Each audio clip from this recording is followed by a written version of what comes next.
Marjorie Taylor Greene has become the first Republican to call the war in Gaza a genocide, but because it's Marjorie Taylor Greene, nobody's quite sure if she thinks that's a bad thing. The Financial Times now reporting Trump recently told a Jewish donor, quote, "My people are starting to hate Israel." Makes sense since they already hate Jews. Christian Smalls has been on our show. He founded the Amazon Labor Union and successfully unionized the Amazon workers at a warehouse in Staten Island. That was back in 2022, and despite American labor law demanding Amazon must now negotiate with the Amazon Labor Union in good faith, lawyers from Amazon are delaying as Amazon refuses to iron out an agreement. Instead, Amazon is spending hundreds of thousands of dollars on union-busting attorneys who spread lies about unions in order to prevent further union drives around the country. Christian is no longer with the Amazon Labor Union. He's become an activist. In July,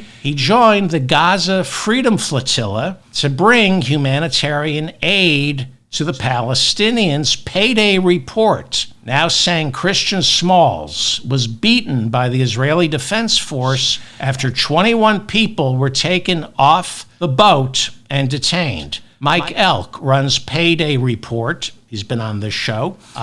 And he writes, the Israeli Defense Force choked Christian Smalls, kicked him, leaving visible signs of violence on his neck and back. Mike Elk reporting that Christian Smalls has been released, has made his way to Jordan, and should arrive back in the United States shortly. After hearing of Israeli soldiers beating up Christian Smalls, Amazon CEO Jeff Bezos called Benjamin Netanyahu and said, "If I knew you were going to kick Smalls' ass, I would have honeymooned in Tel Aviv." Donald Trump is now acknowledging there is mass starvation in Gaza. The bad news is, he says, it seems to work better than work requirements for food stamps. Trump put it so eloquently, quote, "That's real starvation stuff. I see it, and you can't fake that." There's no water in Gaza. The UN saying 90% of Gazans are now water insecure. More than 60,000 Palestinians have been killed in Gaza, according to the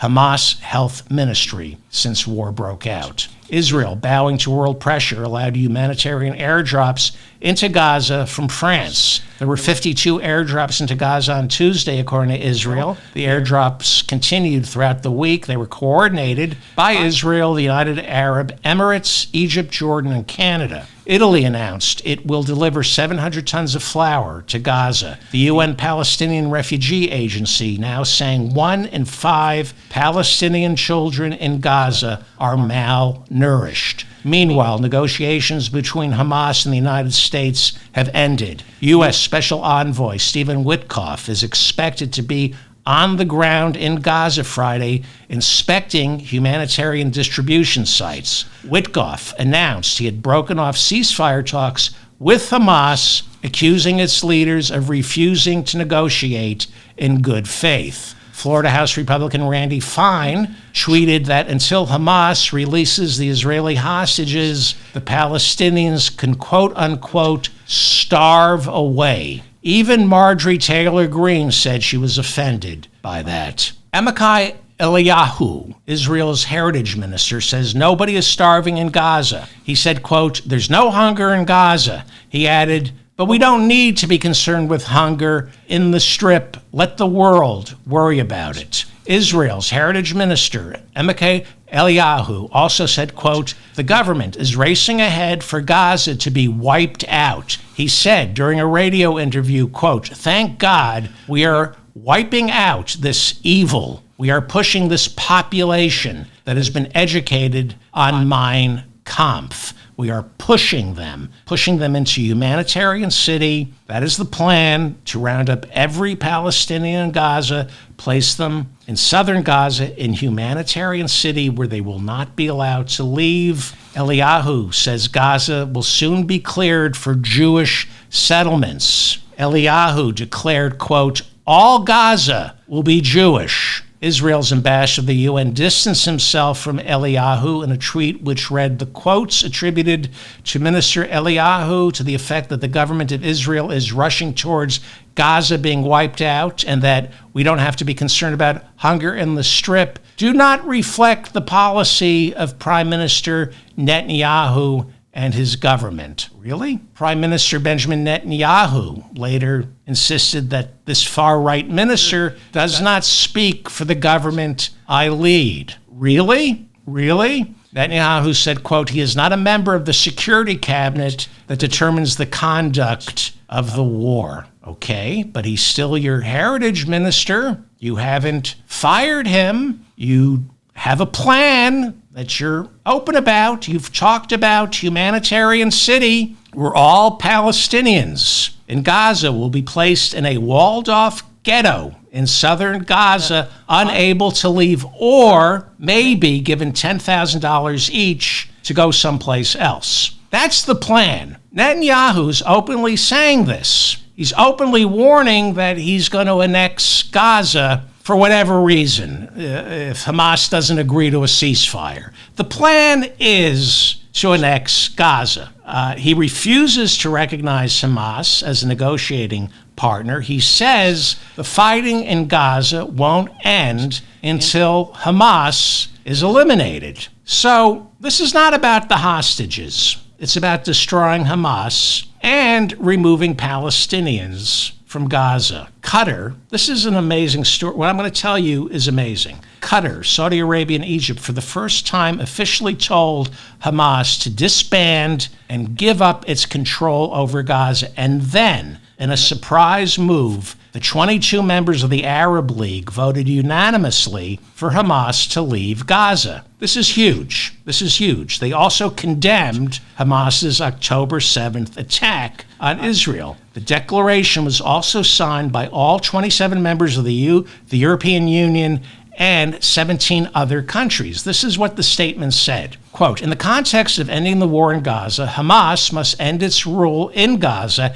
and hand over its weapons to the Palestinian Authority with international engagement and support in line with the objectives of a sovereign and independent Palestinian state. The Palestinian Authority controls the West Bank. They're run by Fatah, not Hamas. Fatah has its links to Yasser Arafat and the Palestinian Liberation Organization, which, like Hamas, used to be terrorists until they became a political party. So this declaration was passed at the UN Israel-Palestine Two-State Solution Conference this week, a conference the United States and Israel boycotted, calling it a publicity stunt. They didn't sign that declaration. They didn't sign this groundbreaking declaration because it advocates for a two-state solution. For decades, it was official American policy for Israel and the United States and the Arab world to create a Palestinian state. And it was implied for decades that under the right conditions, Israel would agree to a Palestinian state. But Netanyahu said this year that as long as he is prime minister,